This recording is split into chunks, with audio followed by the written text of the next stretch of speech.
Hey, before we get into today's episode, I just want to let you know I'm going to be speaking at the Flagel Small Business Lenders Conference in Orlando at the JW Marriott on September 19th.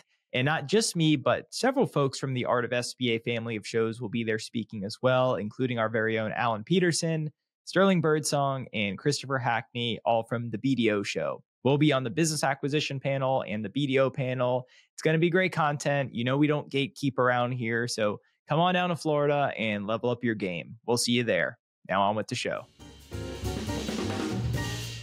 With all the demand for SBA skilled people, why in the world would any SBA professional who's worth their salt need a recruiter to help them land a job? Well, do Tom Brady and Michael Jordan have agents? Exactly. The truth is, the value of a vested partner in your success, someone who will work to learn your story, your priorities, and your values, is immeasurable. The team at Baker Lewis has over 30 years experience helping SBA professionals think strategically about how to make the best move possible and helping SBA lenders think strategically about how to build their teams. In the last quarter alone, Baker Lewis has helped a new SBA lender staff and launch its small loan program, helped the number one BDO at a top 10 shop find a new home and get a great deal, by the way, and placed a junior servicer and more. Look, we're in a bit of a wonky market. It's easy to make a mistake. You can't rush this stuff. This is your career. These are your people. Schedule a call with Baker Lewis today and begin the process of finding the best possible opportunity for you. We'll leave a link in the show notes. Hello and welcome back to the Art of SBA Lending. I'm your host, Ray Drew. Getting fresh blood into the industry is a topic we've been talking about since I got here. But while this topic hasn't changed, the conversation around it has. Let me take you back to my first SBA conference. The year was 2012, 4 years after the great financial collapse. Industry historians estimate 20% of the industry had left the industry as a result of the Great Recession. The oxygen had been sucked out of the room at this conference. People were drinking, and let's just say it wasn't to celebrate. All I remember is that I was young and everyone else was older. So why the age gap? Well, obviously, if you're having to lay people off, which banks were at the time, you're not hiring people, period. And if you are hiring, well, all of a sudden, there's a ton of experienced people to choose from that had just been laid off. Meanwhile, banks were tightening their belt, training programs slashed from the budget. 2012 was a dismal year for the 7A with just $15 billion in authorizations. Fast forward to 2017, the economy's really starting to ramp up. That was a $25 billion year for the 7A program, which is pretty close to where we are today. You had $2 billion shops that year, and one was a bank by the name of Live Oak. I don't know what percentage of Live Oak's talent pool was trained from scratch at that time, but if I had to guess, I would say well over 50%. And they were the only ones doing it, and they were winning. And yet no one was paying attention. They were those crazy chicken farm lenders. Their shop's going to blow up. SBA is going to shut them down. Wrong. They were the only ones to really nail it in the 2010s. And their approach to cultivating their own talent, in my opinion, was one of the key factors of their success. Now, where was I? Oh, yes, 2017. Everyone's in growth mode now. We need BDOs. We need underwriters. We need closers. Less than 5 years of SBA experience need not apply. Let me pause there for a second. That's just lazy. The SBA rules are the easy part to learn. We know how to do SBA. We're fully capable of teaching it, but we're too busy.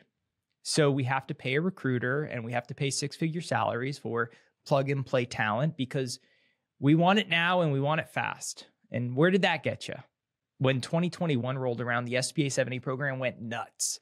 $37 billion year, biggest year ever by a lot. Premiums at an all-time high. The number one problem facing the industry? We don't have enough people. Well, duh.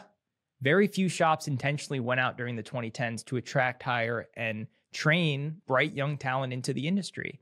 If you wanted to get in this industry, you either had to sneak through the side door or break down the front door. As for the folks already in the industry, we all moved to the shop to the left like a game of musical chairs for a $20K bump in base. But what happens when the music stops? Those premiums came crashing down. 2023 was a tough year for a lot of shops, and the job market suffered along with it. As we sit here today in 2024, I look around and I see a lot more young faces. So no longer is the question, how do we get fresh blood into the industry? No. The question is, how do we intentionally go out and find the right young people and place them into the right roles? How do we train them in a remote work setting? And how do we do this across all positions, not just sales? Now, I know what you're thinking. Why should I invest the time and energy into training someone new only to watch them get poached by a competitor? And that's a valid concern. Here's what I'd say to that. If you're a hiring manager, you've likely spoken with a candidate recently and you absolutely love them, and you get to the part where they tell you how much money they make and your eyes pop out of their sockets. Hiring raw talent reduces the burden on your P&L, but you still got to train and retain. And we'll get to train in a second, but let's talk about retain. This is the most important thing I'll say. We all talk about how important culture is. If 90% of your team was trained by other people, it's a lot harder to build your own unique culture. If you hired, let's say, half of your talent pool from colleges, you now have a lot more influence in terms of how those employees conduct themselves. And that's what builds culture. And if you build that culture, those employees will want to stay. Sure, they'll need to progress in their careers and increase their salary, but 2, 3, 4 years into the future, you've got loyal employees, you've got a great culture, less turnover, and everyone's happy. Now, surely this will lead to brand new challenges, like how does Gen Z like to be managed? Every generation's a little bit different from the last. For example, this generation really values work-life balance. Think about that for a second. An entire generation that doesn't put excessive work hours on a pedestal, quite the contrary, actually, that's going to be a problem for a lot of managers, including myself. I value hustle and dedication to the job.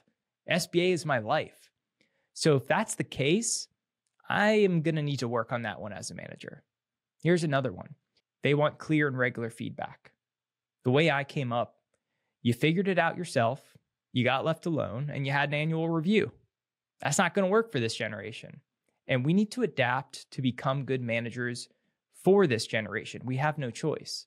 So here to break down exactly how we do all this, we've brought in a panel of Art of SBA contributors, Dustin Baker, CEO and co-founder of Shatterbox, Chris Kwiatkowski, president of government guaranteed lending at Dogwood State Bank, and Javier Jorge, SBA director at Lake Michigan Credit Union and founder of ChatBiz. Guys, welcome to the show. Chris, I'm going to go to you first on this. Before we get into some of these best practices, I'm curious because you were there in 2008, right? What was the SBA job market back then? Well, I was there in 2008. I was running a national SBA team and ended up losing my job. It shut down. So it was no fun in 2008. You know, when you were in the end of 2007, beginning of 2008, and borrowers were calling you up and saying, I'm done, I'm sending you the keys. And they weren't even delinquent yet, but they had given up. And, you know, that was just the beginning of the end. So I'm not sure what I can add to that other than it was a very difficult time. You know, everybody was hitting the eject button. The paper markets had locked up. There were no premiums anymore. So if you were selling paper and were relying on selling paper, you had a problem. And the bank I was with at the time sold everything that wasn't nailed down, including the unguaranteed portion. So there was a problem. Wow. And, you know, I learned a lot from that instance, but, you know, I hope we never go back there. Dustin, I feel like despite you being older than me, I bet when you went to Nagel in 2012, you were probably one of the youngest people there too. Do you think that there was a period following the Great Recession where SBA shops weren't hiring fresh blood? And if so, do you think that was unique to our industry? Yeah, I mean, I think it became an employer's market kind of overnight. And most people were kind of getting laid off or being kind of told, we're just going to wait and see what happens in our space. And I think just economy wide, it was a pretty deep cut. And so when people came back to hiring 2010, 2011, things began to pick up. Employers felt like they could get who they want for whatever they wanted to pay. And for a while, that was the case. You know, we kind of got back into that frothy market where there weren't enough people in 2013, 2014. And as a guy running a staffing agency, then we began to have people come to us and say, We don't want to hire a senior person because they were getting really expensive. We want you to find us somebody with 2 to 3 years of experience. So the problem is there weren't any because nobody had hired a new person in those 2 to 3 years. And so we've had a problem as an industry before the Great Recession in terms of it's been a long time since we brought an appropriate number of new people into the industry. But that was kind of a double whammy that set us back even further as an industry. So it definitely felt the impact of that for years beyond that, even to now. Javier, do you think SBA positions are even entry-level positions? Like, can a 22-year-old come into an SBA shop, or do they need to go do something else first, do you think? Well, that's a great question. I always think that there is an opportunity to come in at an entry level at different entry points within an SBA division. From personal experience, personally at LMCU, we only hire people that do not have SBA backgrounds because we feel that we can train in-house and provide the culture and mentality that we want as a team. But we've had several successes with very zero background and even in banking coming into an SBA shop at BDA on the front end with lenders, closing assistants on the back end with closers, underwriting assistants with spreading, if they have some level of financial analysis or background in their studies. So I do think there's opportunities, Ray, for people with zero experience to come in. But I wanted to piggyback on your opening comment about the industry as a whole having this need of talent. To further compound, this is an industry across the entire financial sector. Banking as a whole is having a massive labor shortage especially at a leadership and management perspective. They're scrambling to try to fill in spaces across all divisions, not just SBA. It's been identified as one of the major issues from a financial regulatory oversight perspective. So, okay. This is just a reflection of everything we're seeing. Okay. Well, in our industry in 2021, that was really the pinnacle. So paint that picture for us, Dustin. What was going on at the height of the talent crisis? How bad did it get? I think people that wanted to start divisions couldn't. We were getting... and that's kind of right in the season when we were beginning to kind of see that the problem was big enough that we needed to think about a different way to solve it. So as a recruiter, we were getting 3 to 5 calls a week, almost every week for that year and into 22 from regional banks, community banks that wanted to start an SBA program. And we were just saying again and again and again, we can't help you.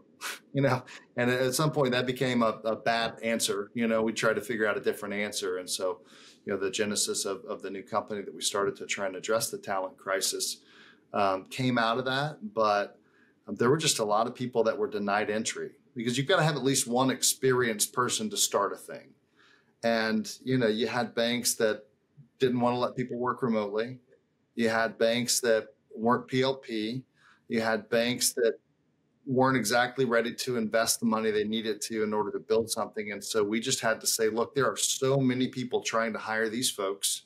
Your story isn't compelling enough to get anyone with experience to come do that job. And a lot of people that wanted in didn't get into the space. It was the end result of that. The problem was so obvious. You created a Shatterbox, as a direct result, which says a lot. Where are we at today, Javier? From what I'm seeing, the job market has softened a little bit, actually a good amount, I think. So now you have a choice. So how do you think about whether to hire? And I know you guys have a unique approach, but walk me through your decision-making process on, do I hire someone with SBA experience or do I hire someone fresh and train them up for when you have an open position? So the frustrating answer to all your questions is going to be, it depends, right? It always depends on the person. And I think it really starts with culture fit, which you talked about. If that person does fit your culture and happens to have the experience and the background, by all means, they're worth every penny, in my opinion. But the reality of the fact is it's very hard to find that type of person, even in the softer market. The long-term investment of in-house training from really poaching from other parts of the institution that demonstrate, individuals that demonstrate the core values that you want within your department, has been time and time again proven to be a much better hire for me personally in my career.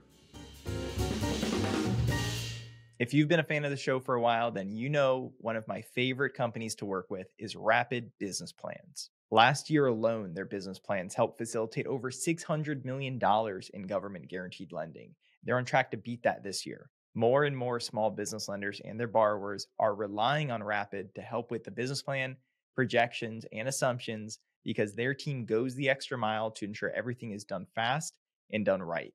And that helps streamline the process. They're great at export business plans, by the way, which are critically important at protecting that 90% guarantee.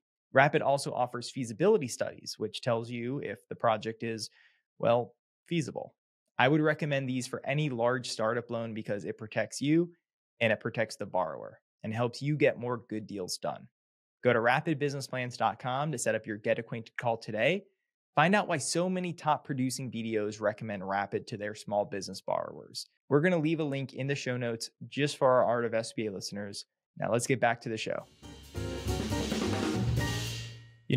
Chris, when I ask BDOs and former BDOs how they got into SBA, so many of them were recruited out of SBA adjacent roles, we'll call it, and into the BDO role by GE Capital a lot of the times. And that seemed to work out since so many of these people are now running SBA departments. Why are there so few shops doing this today? Why are people not being hired from adjacent roles? Yeah, like to give you an idea, like I talk to people and it's like, okay, how'd you get in?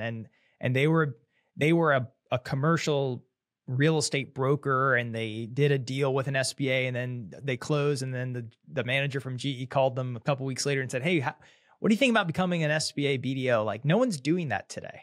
Well, it's funny you mentioned that. So I was back at CIT, which used to be the 800-pound gorilla back in the day. And when I became sales manager there as well, that I found it, I had a team of 20 people. By the time it was about 3 weeks in, my team was down to 11 people, and I was struggling to find talent. I thought it would be bankers who knew how to lend, et cetera. Found out very quickly that was not the case, and ended up having good fortune in hiring business brokers who, were used to not eating unless they killed it themselves. So these are the people that knew that they had to get deals across the finish line, and they knew how to talk with people. They knew how to put deals together.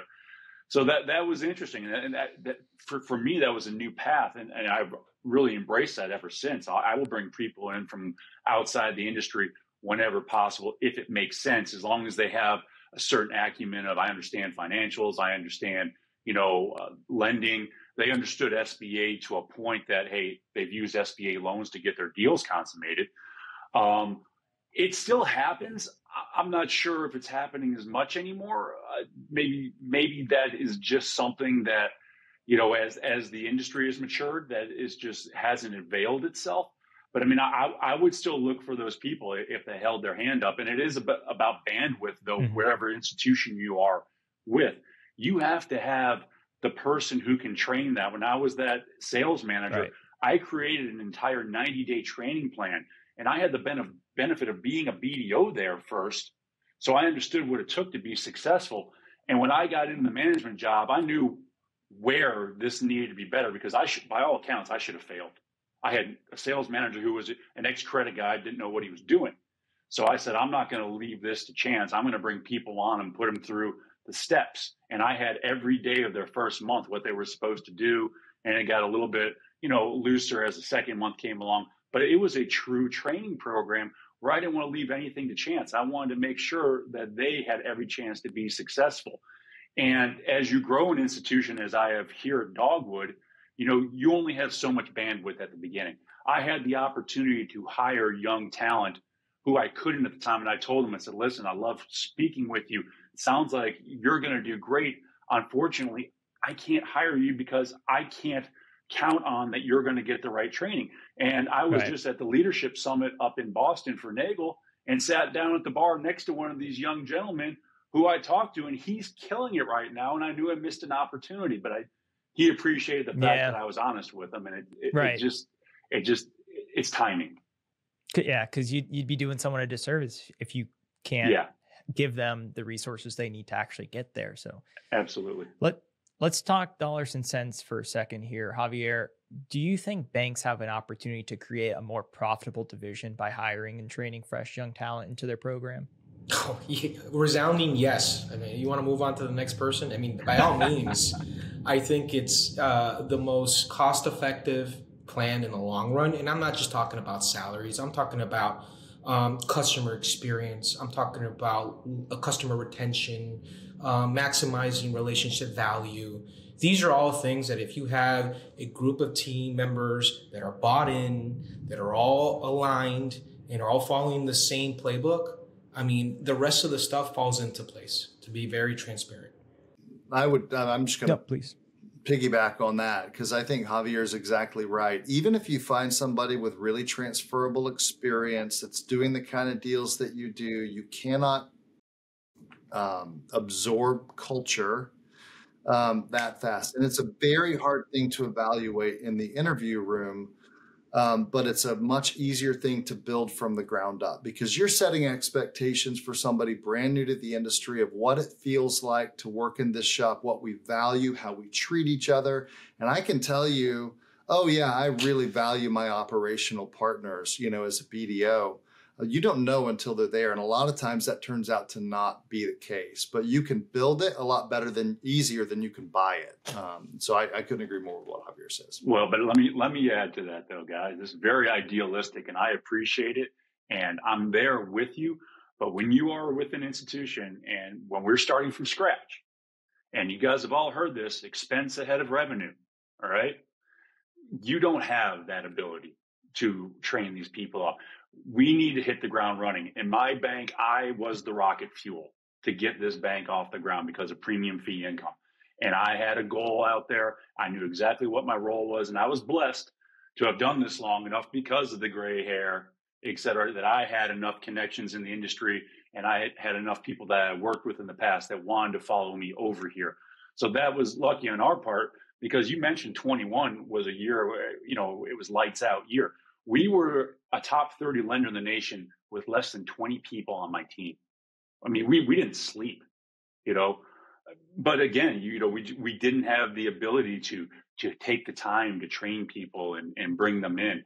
Now that I'm hitting critical mass here, I've had the ability to bring people in, and I love bringing people in who are with other parts of the bank, as we mentioned before, and giving them an opportunity. I have done that over and over again. And when you have the time to do it, and when you see these people take an opportunity and really make it their own and become successful at it, it's a story I love shouting from the mountaintop. It's, hey, this person was a teller. We do have a person who was a teller. Then she became a post-close auditor, and now she's a closer, and she's doing fantastic. We have another person here who is an HR, and now she's an underwriter, and she's killing it. She did have a financial background, but she never done SBA. But when we have those success stories, I love sharing them, but we had to hit a critical size before I could take the opportunity to develop these people. Well, Chris, you made the counterpoint I was going to make, and that is there's a difference in hiring somebody from a recruiter who you've never worked with or known before and hiring somebody that you kind of know what you're getting because you have worked with them. And so, you get to a certain place and then you kind of exhaust the number of people that you know and you know what to expect of. And at that point, you've got a culture that you want to protect and not dilute and bring the wrong people into. And I think that's a point at which people really need to be considering new folks if they're going to make that investment, because now you've got the luxury of making the investment because you've got an effective P&L, you're returning, investment to your shareholders, et cetera, et cetera. But yeah, I like that a lot. And it's funny, we had a former teller on this podcast in the past. He's currently the CEO of a bank. So you love those stories. But do you think, Dustin, if we go out and find bright young talent and bring them into the industry, are they all just going to want to become BDOs? Yeah, I think that you go out and look for and evaluate people for particular roles. I think, in my opinion, the problem is that most banks are too focused on hiring BDOs because you can hire all the great new BDOs, but if you can't support them operationally, then you're not going to keep them, right? And they're not going to succeed at the level they need to succeed at. So it's easier, especially right now when banks and credit unions, Javier, are not really trying to spend money, because they're not. This has been a year where banks are just very, very tight with their budgets. For them to want to spend money on a non-revenue generating position. So of the folks that we've been asked to recruit, really almost all of them, of the 35 learners or so in our platform, all the ones that we've recruited have been salespeople, but that's not because we can't go identify people who want to be an analyst or would be a great closer and are well aligned for that role. It's because a bank can't see spending money on a position that within 12 months isn't generating revenue right now. I hope that will change. Because our industry doesn't just need better salespeople, a generation of salespeople. Like, we need a new generation of bright people in every position. It's why we've got modules built for closing and for credit and eligibility and for servicing and for sales, right? But those critical skill sets, like, we need people in all of those roles. And not everybody out of school wants to be a salesperson. You can make a very good living in any of the roles I just mentioned in SBA, have an impact, enjoy your contribution to the team. But banks need to kind of be a little more long-sighted in terms of how they're thinking about what they need to bring in, and not just people, associated with the origination side of the house. 100%. So, one of the things I wanted to make sure that we harped on was, we're all focusing internally on our organizations. We have a responsibility as leaders of organizations and the industry to help promote SBA talent outside of our organization, right? And I think that we have an amazing opportunity given what we do. When we drill down, like, we're helping small businesses in our community. Bankers normally are especially since 2008, there's been a negative stigma in banking. Our space is one of the few spaces within banking that has no negative connotation within the general public. I mean, you're helping entrepreneurs day in and day out meet their dreams, right? And if we can go out there with the people with the right attitude, with the right work ethic, with the right mentality, we can educate them with the tools they need to help and make an impact in our communities. That message should be something that we're pounding on pavement across the entire industry, not just our organizations or our little community. I want to add something to that, because Gen Z, primarily, like 9 of the 10 people we talk to in their 20s who are coming into their professional life or 2 or 3 years in, they value their work being meaningful. And we have a fantastic story to tell in our industry, regardless of what role you're going to be in, of the impact of your work. It's one of a handful of industries where you can do very well for yourself while you're doing a lot of good. And that resonates. And so the thing that I think we have to be better at as an industry is understanding kind of how valuable and dynamic this story is that we have to tell, how attractive it is if you're having conversations with the right folks. They respond to that story.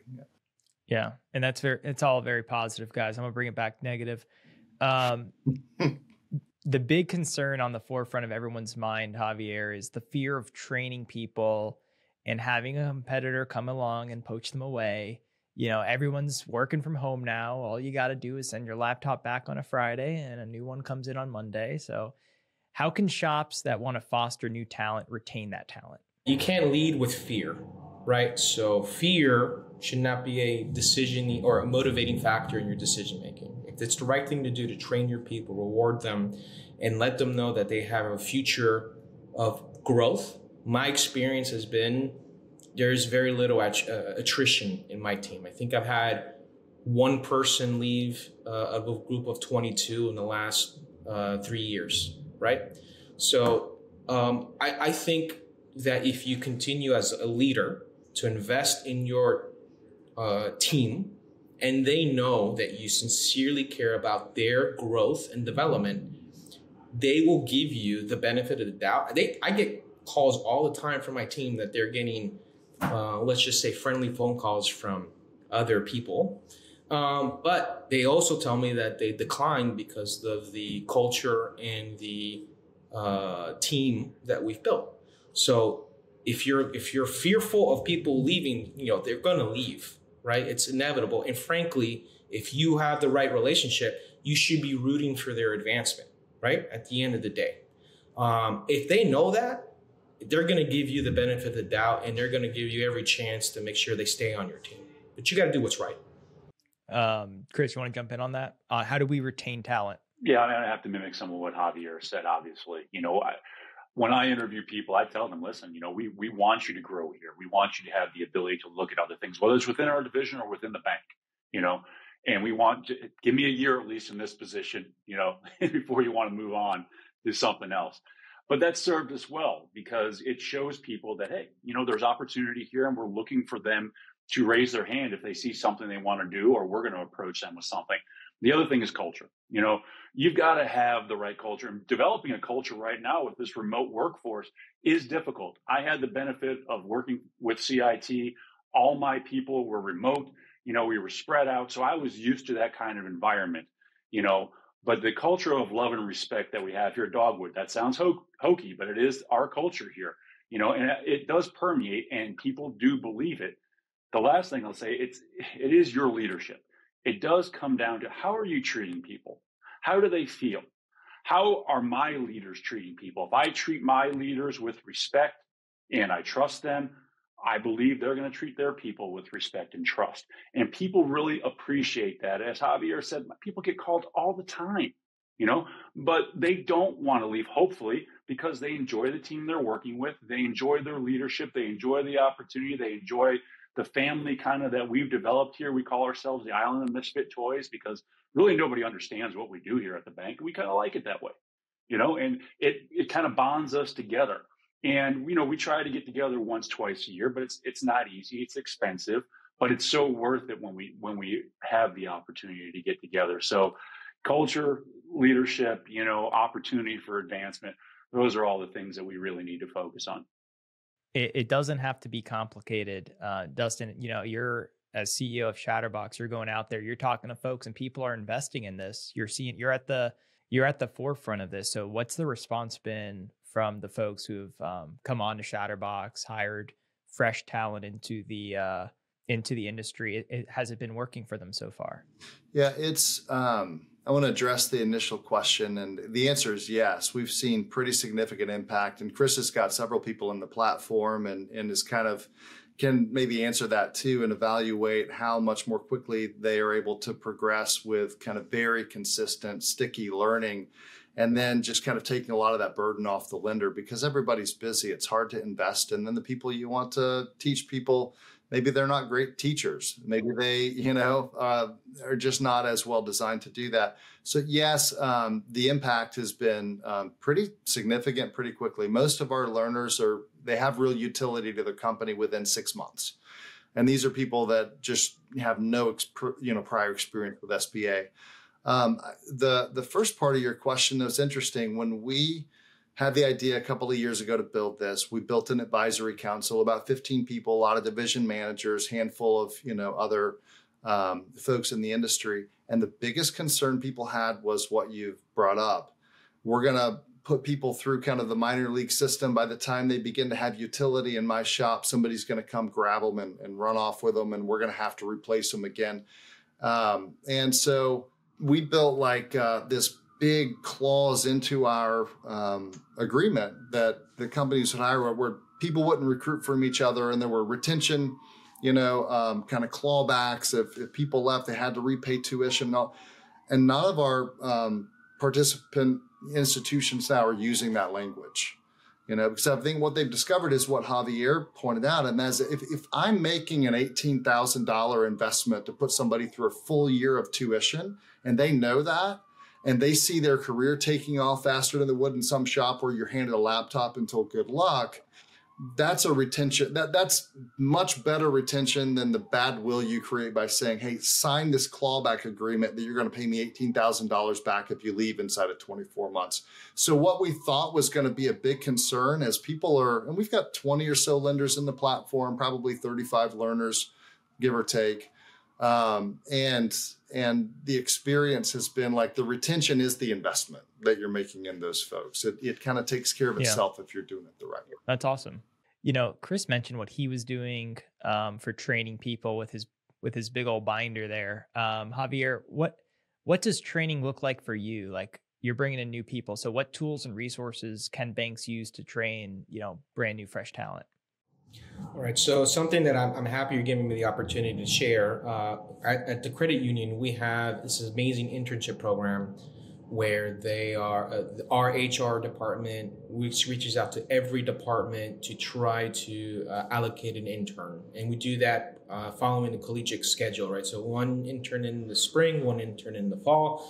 That has been a consistent, new body that floats through all departments, and it puts the entire team in this teaching mentality all the time. So what ends up happening, it's just weird. Apparently the best way to learn something is by teaching. So my team has been reinforced, and it's all compounding with people who have been learning and now teaching other people, right? And furthermore, that mentality of helping others train, right, is allowing them to generalize their experiences as well. So it's kind of twofold where they're helping and also receiving additional benefit on their part. That being said, we lever several outside sources to help supplement this raw education, right?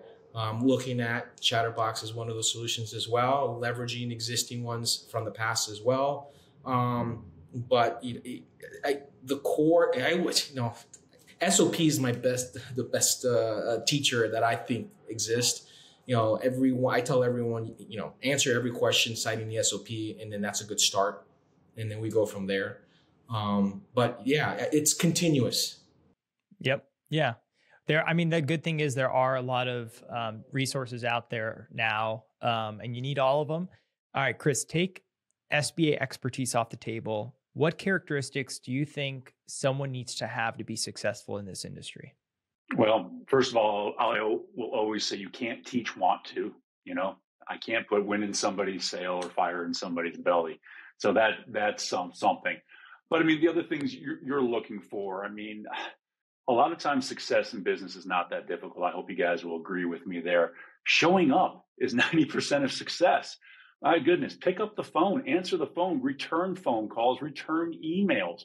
I try to do that as a leader of the organization on a prompt every time on a prompt basis. And people always are like, well, thanks for getting back to me. I was like, of course, it's the right thing to do. So you're looking for people who recognize that, who recognize that the little things can make a difference. So it's not only the want to, it's that they're showing you that they care about things. They're showing you their attention to detail. They're showing you that they have, an expertise in life, almost, if you will, that, yes, I'm coming to you without the experience in your industry, but what I am coming to you with is, here's what I've done in my past that has shown I've got time management skills. If they were an athlete, let's say, and I know what a Division I athlete has to go through. Both my kids just got done with college doing that.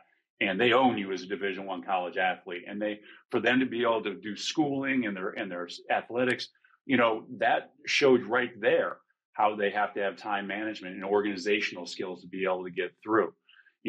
You hope they have some sort of affinity. Well, depending on the position, it could be affinity for financials. They have to have a little bit of understanding there. But, as a closer, maybe you don't need that as much. Underwriter, yes.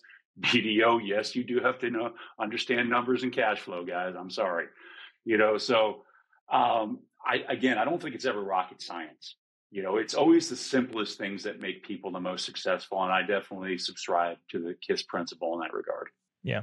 Well, Dustin, as the chief solver of the talent crisis, drive us home here. What question did I not ask that I should have asked on this topic? I think a question to ask folks watching this is, what is keeping you from making the investment or transitioning from this way of doing hiring and training that just has ceased to serve you well? Most people do not disagree that the system's pretty badly broken in spots. But yet a lot of people are on the sidelines. Whether they use Shatterbox or whether they figure out how to do it on their own is immaterial. The question is that if you're not figuring out how to get younger in your shop and how to bring new people into the industry, what's keeping you from doing it? And I would be curious to see what Javier and Chris have to say about why they think people in their roles are not doing the thing that they're doing. Like, what is the impediment from kind of taking the plunge and doing what we all kind of know we have to do, but most of us aren't doing yet?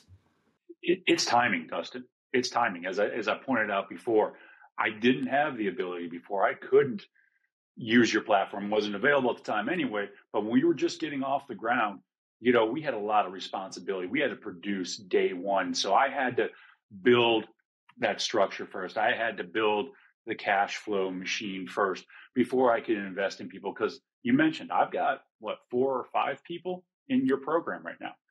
And the only reason I could do that is because we had built this team, we had built this division and made it successful, and cash generating. So now I can have new people out of college and say, yes, you're going to be over here. We can afford to put you over here and do the training at the same time, because it's not critical that you start producing right away. So there is a time and the place. And I wish we could say from day one, don't worry about revenue, take your time, build this right, but it's just not realistic. I mean, just to piggyback off Chris, stop working in your business, stop working on your business, right? So that's the same philosophy. We got to take the time and find it in order to put in the groundwork and lay the seeds for your division and its personnel and your long-term staffing of it. If you're not thinking about it now, you're going to be reacting to the worst case scenarios in the future. It's like a self-fulfilling prophecy, because wages are up. So people are asked to do more, including the director. A lot of directors driving production.